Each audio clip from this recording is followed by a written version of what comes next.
Oui, Patrick, donc tu évoques cet enjeu évidemment central de la question de la place de la monnaie dans la société. Et effectivement, c'est un sujet qui m'a beaucoup intéressé. J'en ai même fait une des colonnes de mon analyse dans le cadre de l'évolution des civilisations. Puisqu'on voit bien qu'effectivement, à chaque grande mutation de civilisation, il y a une rupture fondamentale et un changement essentiel dans la relation à la monnaie. Par exemple, les sociétés chasse-cueillette sont grosso modo, et les anthropologues l'ont longuement étudié, basées sur le troc. Et en fait, pas le troc tel qu'on l'imagine, sur une logique de don contre don qui dépasse l'idée du troc. Parce que comme justement il n'y a pas de monnaie, on n'a pas toujours une vache pour échanger contre un cochon. Donc en fait, les gens se donnent en attendant un autre moment où on va pouvoir recevoir. Donc c'est une logique de don et de contre-don qui d'ailleurs se perpétue, notamment dans la famille. Car dans une famille, en fait, on retrouve une économie du don et du contre-don, de la même manière que la chasse-cueillette se perpétue sous forme de rituels qui sont la chasse telle qu'on l'a fait encore aujourd'hui. Évidemment, ça n'a plus du tout le même sens qu'à l'origine, où tout dépendait de cette chasse qui constituait l'élément de survie. Aujourd'hui, on ne survit pas grâce aux faisans qu'on a tués. C'est au contraire réservé à quelques personnes très riches qui ont les moyens d'aller faire de la chasse. De la même manière, le passage à l'ère agraire et le néolithique introduit la nécessité d'une monnaie du fait des échanges croissants et l'apparition de la monnaie métallique. Et en fait, c'est très récemment qu'apparaît la monnaie papier, puisque la monnaie papier est directement liée, consubstantiellement liée à ce qui va être un vecteur essentiel du développement industriel et qui annonce le développement industriel, qui est l'imprimerie. Et effectivement, on voit un nouveau régime, avec d'ailleurs des scandales au début, puisqu'on ne gère pas très bien cette nouvelle manière de faire de l'économie, et la monnaie papier inaugure un nouvel état du monde, qui va être la société industrielle, et on voit mal d'ailleurs une société industrielle sans monnaie papier, parce que sinon il faudrait se balader constamment avec beaucoup de pièces très lourdes, et on ne pourrait pas circuler. Et là, on voit bien la dématérialisation actuelle de la monnaie papier, d'ailleurs qui allait encore plus loin avec la carte de crédit, mais on voit bien aussi que finalement la société de l'information, la société de la connaissance, appelle sans doute un nouveau régime de l'économie et de la monnaie, etc. Alors peut-être, est-ce que tu peux nous parler de ce sujet bien particulier qui est, au fond, qu'est-ce que c'est qu'une monnaie, comment tu vois la monnaie du futur, ou les monnaies du futur, puisque des gens comme Alvin Toffler considèrent qu'on va vers non pas une monnaie, 2 monnaies, 3 monnaies, 10 monnaies, mais des milliers de monnaies, et que même une des grandes révolutions de cette nouvelle civilisation, c'est de permettre à chaque personne d'émettre sa propre monnaie. Alors, d'abord, c'est effectivement très important d'avoir une perspective longue et civilisationnelle sur la question monétaire. Je ne reviens pas sur ce que tu dis, mais c'est un élément fondamental, parce que si on n'a pas cette perspective longue et si on ne voit pas que la monnaie est un fait social global et qui relève autant et sinon plus de la sphère religieuse au sens large, de la sphère politique que de la sphère proprement économique, on passe complètement à côté de la question. Quand tu évoques ça, j'aimerais bien préciser pour les spectateurs, en fait, que quand tu parles de religieux, en fait, tu fais référence au fait que toute monnaie est fondée sur un certain nombre de croyances a priori, en fait. C'est un peu ça. Oui. Et que ces croyances sont des croyances, c'est-à-dire que au fond, la monnaie telle qu'on la connaît aujourd'hui, c'est un état de la croyance de l'humanité à un moment donné. Mais c'est pas une vérité absolue, c'est ça que tu veux dire. Oui, tout à fait.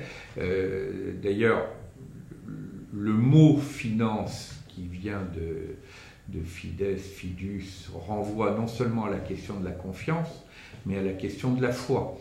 On peut dire par exemple que les grandes crises financières et les grandes crises monétaires sont en ce sens des crises religieuses, c'est-à-dire le moment où le socle de croyance et même le socle de crédulité, quand la croyance s'est à ce point dégradée qu'elle n'est plus que crédulité, lorsque ça bascule, c'est aussi le moment des grandes crises monétaires.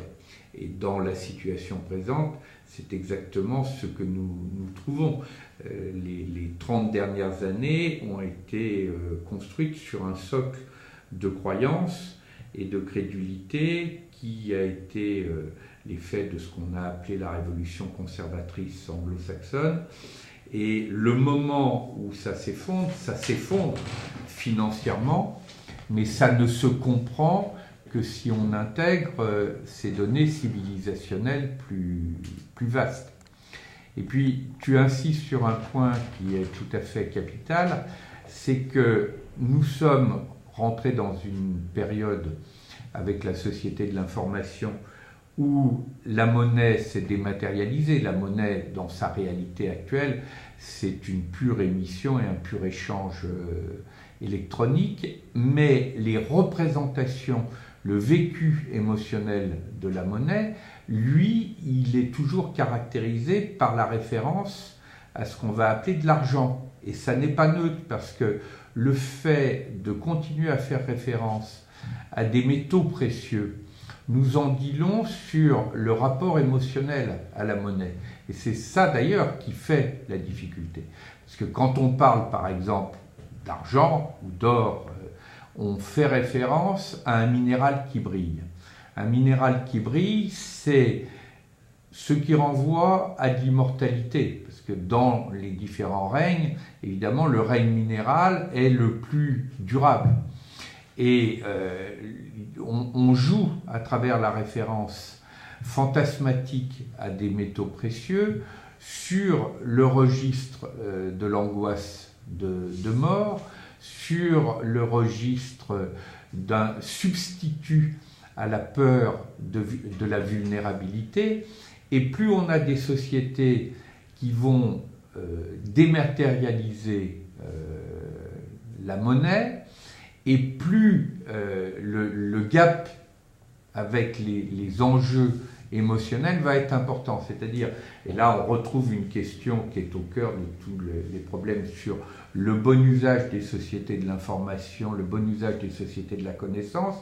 Il faut construire des éléments d'une maturité émotionnelle qui soient en rapport avec les opportunités que ces technologies nous apportent. Parce que si on rentre émotionnellement avec les représentations, les comportements antérieurs, les langages antérieurs dont parlait Michel de Certeau dans les années 70, à ce moment-là, la réalité même de la société de la connaissance et de l'information va être insoutenable pour les individus et les collectivités. Et dans la question monétaire, nous retrouvons aussi ce problème fondamental.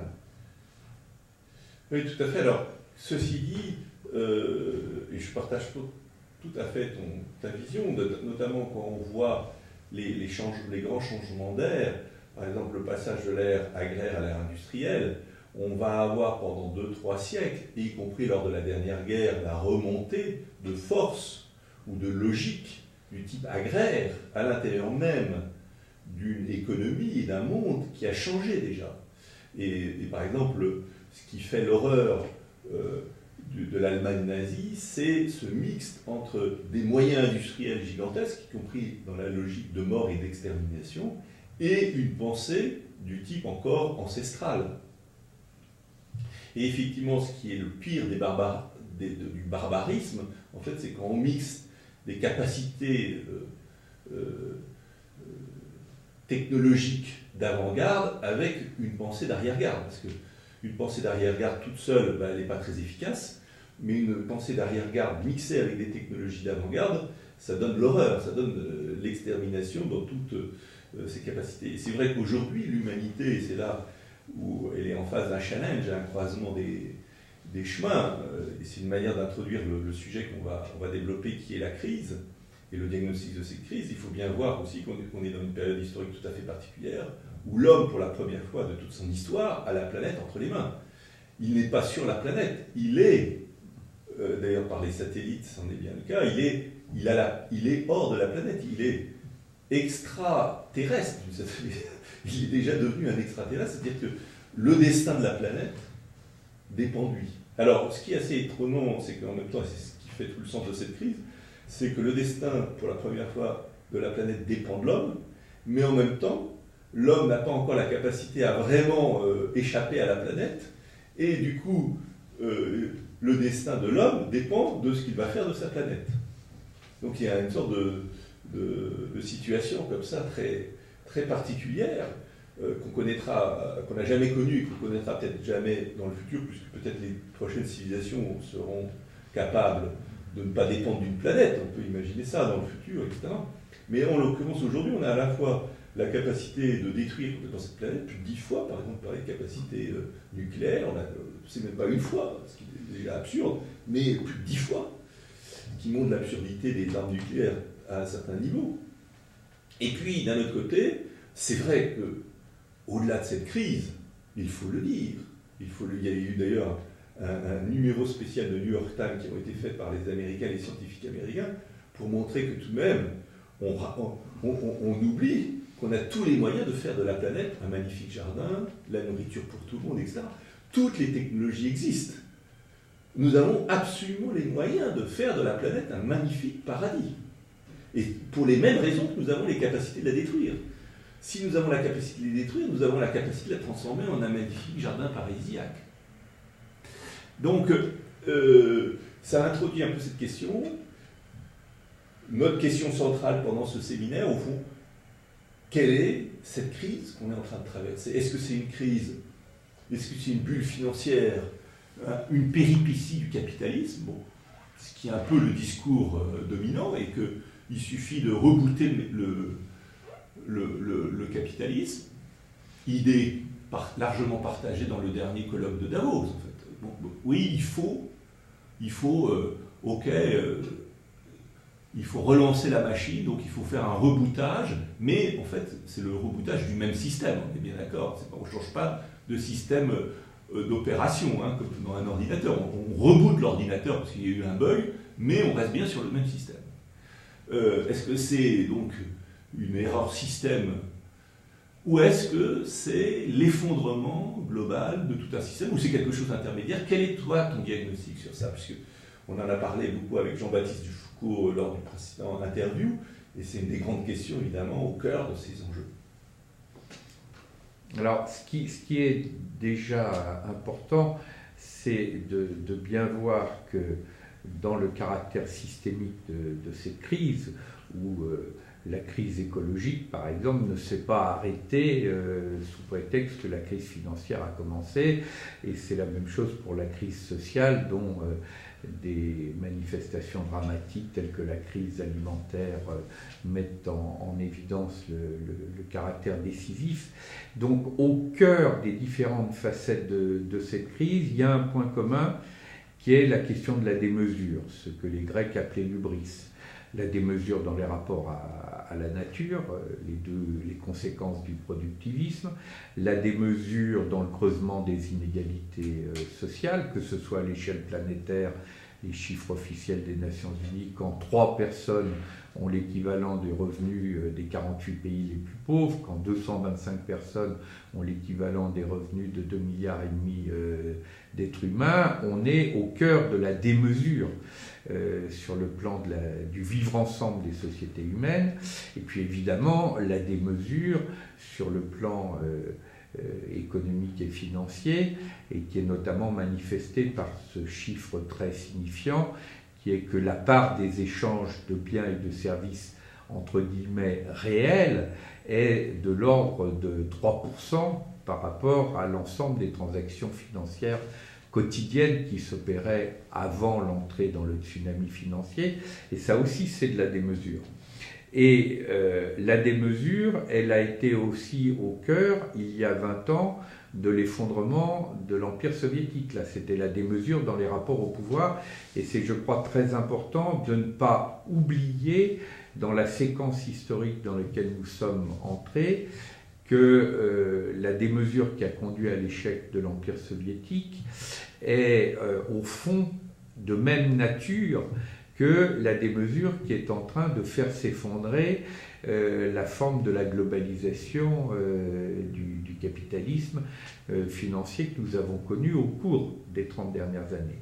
Et mettre en place cette question de la démesure, ça permet de retravailler sur la question que tu évoquais, qui est qu'il y a un rapport étroit entre le rapport de l'humanité à elle-même, à sa propre condition, et le rapport de l'humanité à sa planète, et plus généralement au cosmos. C'est parce qu'elle est profondément en étrangeté, en aliénation par rapport à elle-même, que cette humanité est aussi rentrée en quelque sorte en guerre par rapport à la nature. Et par conséquent, si nous voulons travailler sur des scénarios positifs, non seulement de sortie de crise, mais d'un bon usage de cette crise, moi je dirais même plus loin, d'un bon usage de cette fin de monde, qui n'est pas pour autant la fin du monde, mais la fin d'un monde dont la crise est un révélateur, mais qui va très au-delà du moment même de la crise, il nous faut revenir travailler sur le cœur du rapport de l'humanité à elle-même. La grande question du sapiens sapiens, dont on voit bien qu'elle n'est pas une origine, comme le dit souvent Edgar Morin, on aurait mieux fait de parler d'un sapiens des minces plutôt que d'un sapiens sapiens, mais en revanche, si elle n'est pas une origine, elle est en quelque sorte un défi, c'est-à-dire la question de la sagesse, la question de la communication au sens le plus radical du terme, pas au sens où la communication comme technologie ou la communication comme source de marchandisation nous le dit, mais la communication comme rapport de l'humanité à la nature, rapport de l'humanité à autrui et rapport de l'humanité à elle-même. Cette triple communication-là, elle est au cœur de la question d'une stratégie de mieux-être en entendant fortement le mot « être » dans cette perspective. Et à ce moment-là, nous avons un lien entre la question de la sobriété, qui est la réponse à la question de la démesure, et l'articulation de cette sobriété ou de cette simplicité, peu importe les termes qu'on utilise, mais en tout cas l'acceptation des limites, et en même temps la question du mieux-être. Parce que si on ne prend que la limite sans intégrer la question des politiques et des économies du mieux-être, eh bien on est dans la situation d'un toxicomane auquel on proposerait une cure de sevrage. S'il n'a pas une perspective de mieux-être, il préférera encore garder sa toxicomanie. Je